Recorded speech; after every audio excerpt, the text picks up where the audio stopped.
오늘 우리 함께 나누실 말씀은 예레미야 15장 10절부터 21절까지의 말씀입니다. 예레미야 15장 10절부터 21절까지의 말씀. 우리 다 같이 함께 한 목소리로 합독하시겠습니다. 내게 재앙이로다. 나의 어머니여, 어머니께서 나를 온 세계에 다투는 자와 싸우는 자를 만날 자로 낳으셨도다. 내가 꾸어 주지도 아니하였고 사람이 내게 꾸이지도 아니하였건만은 다 나를 저주하는도다. 여호와께서 이르시되 내가 진실로 너를 강하게 할 것이요 너에게 복을 받게 할 것이며 내가 진실로 내 원수로 재앙과 환난의 때에 내게 간구하게 하리라. 누가 능히 철 곧 북방의 철과 놋을 꺾으리요. 그러나 내 모든 죄로 말미암아 내 국경 안의 모든 재산과 보물로 값없이 탈취를 당하게 할 것이며 내 원수와 함께 내가 알지 못하는 땅에 이르게 하리니 이는 나의 진노의 맹렬한 불이 너희를 사르려 함이라. 여호와여 주께서 아시오니 원하건대 주는 나를 기억하시며 돌보시사 나를 박해하는 자에게 보복하시고 주의 오래 참으심으로 말미암아 나로 멸망하지 아니하게 하옵시며 주를 위하여 내가 부끄러움 당하는 줄을 아시옵소서. 만군의 하나님 여호와시여 나는 주의 이름으로 일컬음을 받는 자라. 내가 주의 말씀을 얻어 먹었사오니 주의 말씀은 내게 기쁨과 내 마음의 즐거움이오나 내가 기뻐하는 자의 모임 가운데 앉지 아니하며 즐거워하지도 아니하고 주의 손에 붙들려 홀로 앉았사오니 이는 주께서 분노로 내게 채우셨음이니이다. 나의 고통이 계속되며 상처가 중하여 낫지 아니함은 어찌 됨이니까. 주께서는 내게 대하여 물이 말라서 속이는 시내 같으시리이까. 여호와께서 이와 같이 말씀하시되 내가 만일 돌아오면 내가 너를 다시 이끌어 내 앞에 세울 것이며 내가 만일 헛된 것을 버리고 귀한 것을 말한다 하면 너는 나의 입이 될 것이라. 그들은 내게로 돌아오려니와 너는 그들에게로 돌아가지 말지니라. 내가 너로 이 백성 앞에 견고한도 성벽이 되게 하리니 그들이 너를 칠지라도 이기지 못할 것은 내가 너와 함께하여 너를 구하여 건짐이라. 여호와의 말씀이니라. 내가 너를 악한 자의 손에서 건지며 무서운 자의 손에서 구원하리라. 아멘. 할렐루야. 하나님은 이스라엘을 향해 진노와 재앙을 쏟으실 것을 분명하게 말씀하십니다. 그 어떠한 상황이 다가와도 이스라엘 백성들을 향한 진노를 거두실 의향이 전혀 없으시고 심지어는 모세와 사무엘이 온다 할지라도 그리고 그들이 그 하나님 앞에 간구한다 할지라도 하나님은 그들을 내쫓으셔서 그들의 소리도 듣지 않겠다라고 말씀하십니다. 그러니까 모세는 이스라엘 백성들을 위해서 간절하게 기도했을 때 하나님께서는 그 하나님께서 이스라엘 백성들을 향해 내리시고자 하시는 그 재앙을 거둬들인 적이 있지 않습니까? 그런데 그런 모세의 기도도 듣지 않겠다. 또 사무엘도 마찬가지죠. 사무엘의 기도도 듣지 않겠다. 그리고 또 어떤 사람이라 할지라도 나는 듣지 않겠다라고 주님이 분명하게 못 박아 말씀하셨습니다. 그러니까 결국에는 하나님의 마음을 돌이킬 수 있는 방법은 전혀 없습니다. 그러니까 하나님께서 이스라엘 백성들을 향해서 가지고 계신 마음은 이제 더 이상 이제 뭐 이렇게 저렇게 바꿀 수 있는 여지가 뭐 조금의 여지도 남겨져 있지 않다는 것을 주님께서 재차 확인하시고 말씀을 하셨습니다. 자, 그래서 이제 선지자인 이제 예레미야가 하나님께서 말씀하시는 그 말씀을 들으면 여러분 어떻습니까? 망연자실할 수밖에 없겠죠. 아무리 이야기를 해도 하나님께서 들어주시지 않는다고 말씀하시니까 이제 뭐 멸망이라는 것은 멸망이로 재앙이라는 것은 이제 뭐 눈앞에 보여지듯 뻔하게 이제 다가올 것이고 오늘 본문의 12절 말씀에 보시면 북방의 철과 놋을 어떻게 꺾을 수 있겠습니까? 라고 이렇게 그 하나님 말씀하시는데 누가 능히 이걸 꺾을 수 있는가? 라고 얘기하는데 이게 뭡니까? 이게 바벨론의 모습이거든요. 그러니까 더 이상 도저히 무엇으로도 이 바벨론이 이스라엘을 유다를 멸망시키는 이 상황은 그거 어떤 것으로도 이제 그 뭐랄까요 피할 길이 전혀 없는 상황이라는 것을 분명하게 말씀하십니다. 자, 그런데 이제 어쨌든 간에 하나님의 마음은 이렇고 하나님의 분명히 이제 이스라엘을 향해서 재앙을 이렇게 쏟아 부으실 것이라는 것은 이제 명확해지는 이제 사실로 드러나게 됩니다. 자, 그러나 그 하나님의 정말 속마음은 어떤 것일까? 정말 속마음은 어떤 것일까? 드러난 표현은 그렇게 이제 하나님이 말씀하시고 도저히 뭐 이제는 바늘 하나의 구멍도 들어갈 수 없을 정도로 하나님께서는 여지를 주지 않는 것이 분명함에도 불구하고 선지자는 애원을 이렇게 기도를 하는 거죠. 하나님 앞에 떼쓰는 게 아닙니다. 그러니까 지금 이제 뭐랄까, 하나님 이걸 좀 빨리 봐주세요. 이거 새롭게 해주세요. 이게 다시 한번 뭐 기회를 주세요. 이렇게 얘기하는 게 아니라 하나님 앞에 그 15절 말씀에서 이제 이렇게 그 15절 말씀에 보면은 선지자가 예레미야가 뭐라고 얘기하냐면 맨 마지막에 한번 보시면 이렇게 얘기합니다. 주를 위하여 내가 부끄러움을 당하는 줄을 아시옵소서 이렇게 얘기합니다. 그러니까 무슨 말이냐? 적어도 나는 지금 누구의 자녀라고 확신하고 있다는 겁니다. 선지자 예레미야 선지자는 뭐 다른 사람은 다 모르겠고, 그러니까 내가 어쨌든 간에 하나님의 자녀라고 내가 자부하며 살아가고 또 하나님의 말씀을 내가 전하는 사람이고 또 하나님께서 말씀하신 것을 지금 이스라엘 백성들에게 일깨우고 돌아다니는 것을 누가 잘 아시는 겁니까? 하나님도 아시잖아요. 하나님이 시키신 거니까. 거리에 나가서 돌을 맞을 때도 있고 거리에 나가서 외칠 때마다 사람들에게 업신여김을 당하고 심지어는 죽음의 위협을 당하는 사람이 누구였습니까? 예레미야 본인이었단 말이에요. 그럼 결국엔 예레미야도 이 상황 속에서 자기라도 예외가 될 수 없는 상황이잖아요. 그럼 자기도 같이 멸망할 거 아닙니까? 그러면 하나님 하나는 아셔야 됩니다. 하나님을 향해서 믿음을 갖고 있었던 나도 이렇게 멸망을 당할 수밖에 없는 상황이라면 결국엔 내가 하나님을 믿었던 것 자체를 수많은 사람들이 보게 될 때 내가 그 사람들이 나를 볼 때 나는 부끄러움을 당할 수밖에 없습니다 라고 고백을 한 거죠. 그러니까 그게 맞는 말 아니겠습니까? 그러니까 그렇잖아요. 우리가 뭐 이렇게 보면은 우리가 혈육이 우리 자녀들을 생각해 본다면 우리의 자녀들이 아무리 여러분들 말썽을 피우고 또 부모님 말을 안 듣고 살아간다 할지라도 그 자녀가 어디에선가 무슨 문제를 일으킨다면 결국에는 누가 부끄러워집니까? 부모로서 우리가 부끄러워지게 되는 일들을 우리가 스스로 당하잖아요. 그래서 그 자녀도 부끄럽겠지만 사실은 자녀인 부모도 우리도 부끄러울 수밖에 없는 것 아니겠어요?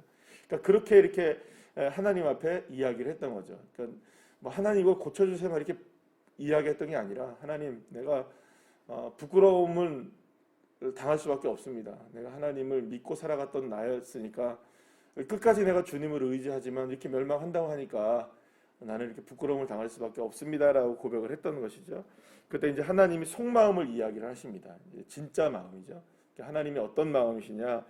여러분 오늘 본문에 보시게 되면 주님께서는 뭐라고 이야기하시냐면 11절 말씀에 보시면 여호와께서 이르시되 내가 진실로 너를 어떻게 한다고 말씀하십니까?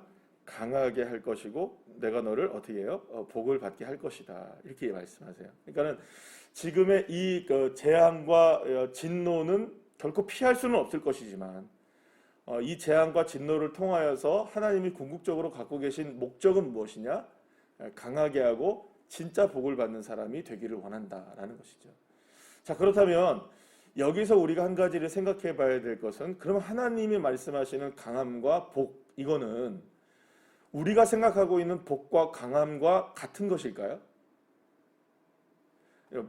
이게 이제 여전히 우리가 바라보고 있는 것과 하나님이 바라보는 것과의 차이점이 여기서 이제 딱 생각이 나는 겁니다. 그러니까 만약에 여기서 말하는 강함과 복을 우리가 생각하고 있는 그것이라고 생각한다면 하나님과 여전히 주파수가 맞지 않고 주소가 맞지 않는 겁니다. 그러니까 하나님께서 여기서 강함이라고 말하는 것을 구체적으로 뭐라고 말씀하시냐면 19절 말씀해 보십시오. 내가 만일 돌아오면 내가 너를 다시 이끌어서 내 앞에 세울 것이며 이렇게 얘기해요. 그러니까 누구 앞에서의 강함입니까? 오직 하나님 앞에서의 강함이고요. 오직 하나님 앞에서 주는 복이라고 말씀하고 있는 겁니다. 그러면 도대체 이게 뭘까라는 거죠. 이게 뭘까? 16절에서 선지자는 뭐라고 얘기하냐 하면 지금 말씀을 얻어먹습니다라고 얘기를 해요. 그리고 말씀을 얻어먹고 내 마음이 주의 말씀으로 인하여 기쁩니다 이렇게 얘기합니다. 그러면은 선지자가 지금 이야기하고 있는 예레미야가 얘기하고 있는 강함과 복이라는 것은 어떤 의미에서의 강함과 복일까요? 하나님 앞으로 나아가서 오직 무엇으로 먹고 사는 인생입니까? 하나님의 말씀으로 순종하며 거기에서 기쁨을 누리는 삶이야말로 내가 정말로 강해지는 것이고 내가 진짜로 복을 얻는 것입니다 라고 고백하고 있는 것이고, 주님도 그 마음을 아시기 때문에 그렇게 내가 하겠다라고 말씀하고 계시는 것이죠. 그래서 하나님도 오늘 그 19절 말씀에 보면 뭐라고 얘기하냐면, 내가 니들이 이제 그 예레미야에게 말씀하시는 건 뭐냐면, 헛된 것을 버리고 너희들이 내 말씀을 가지고 살아간다면 내가 너를 나의 입으로 사용하겠다. 그러나 너희는 그쪽으로 가지 말라. 나에게로는 오지만 절대로 그쪽으로는 가지 말라. 누구에게 가지 말라는 겁니까? 그 지금 죄를 짓고 있고 수많은 사람들 하나님을 떠나 있고 여전히 지금 북방에서 다가오는 바벨론의 위협을 온전하게 인지하지 못하고 하나님의 재앙이 있고 지금 진노가 쏟아지고 있음에도 불구하고 여전히 죄를 짓고 있고 여전히 자신의 생사복을 위해서 살아가고 있는 이 사람들에게는 가지 말아라, 이렇게 얘기하시는 겁니다. 그러니까 하나님의 마음은 분명한 것입니다. 지금 뭐냐, 하나님이 멸망을 위해 멸망시키는 것도 아니고 진노를 위한 진노도 아니었던 겁니다. 오직 이 백성이, 오직 하나님의 백성들이 하나님과 함께 살고 하나님과 함께 더불어 거하고 하나님과 함께 말씀으로 인하여 꼴을 먹고 하나님과 함께 동행하는 삶을 사는 것만이 하나님께서 이스라엘 백성들을 향해서 원하는 한 가지이고, 그럴 때에만 이스라엘 백성들이 강해질 수 있고 그럴 때에만 진정한 복을 누릴 수 있다라고 말씀하고 계시는 겁니다.